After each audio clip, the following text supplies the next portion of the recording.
Servus, grüß euch. Wir sind's, die Ammertaler Musi aus Vaterstetten. Auch in diesem Jahr sind wir wieder mit dabei auf der Alten Wiesn im wunderschönen Herzkasperlzeit.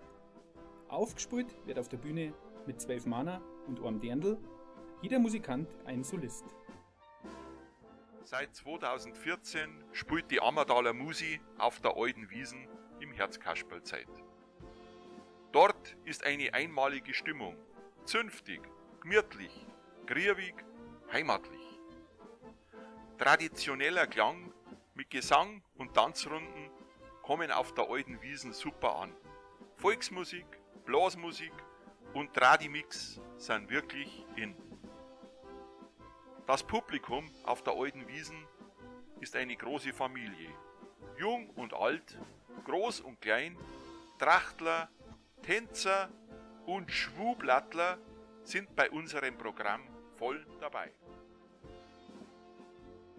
Nach dem Auftritt im Herzkasperlzeit geht's für unsere Kapelle noch eine Zeit lang im Biergarten mit Musi und Gesang weiter. Und Hunderte von Gästen sind darüber begeistert.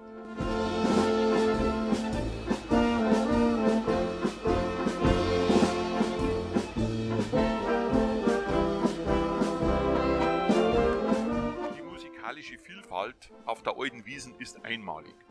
Wenn wir vor dem Auftritt am Hauptzelt vorbeikommen, spielt dort bereits die Oktoberfestkapelle von Wolfgang Grünbauer in großer Besetzung und mit sagenhafter Kondition, schneidig und mit größter Präzision auf.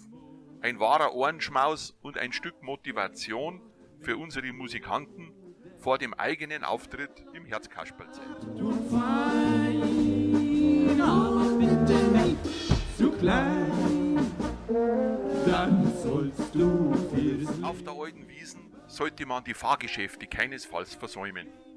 Schiffschaukel, Kalypso und Autoscooter kennen wir seit Kindheitstagen und manche Erinnerung wird dabei wach.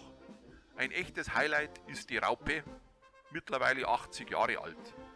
Der Besitzer spielt zu den Karussellfahrten auf dem Saxophon und sitzt auf dem Bottich mit dem Säure-Wasser-Gemisch und den Elektroden für den Elektromotor. Wenn sich bei der Berg- und Talfahrt das Verdeck der Raupe schließt, können darunter die Pärchen kuscheln und knutschen und mit nur €1 ist man dabei. Fazit: Die Alte Wiesn genießt bei den Münchnerinnen und Münchnern und den Oktoberfestgästen aus nah und fern größte Beliebtheit. Brauchtum, Musi, Tanz und Gesang werden hochgehalten. Wenn's die Alte Wiesn nicht schon gab, müsste man diese sofort erfinden. Wir freuen uns auf euch am Samstag, 6. Oktober ab 10:30 Uhr im Herzkasperlzeit auf der Alten Wiesn. Eure Ammertaler Musi aus Vaterstetten.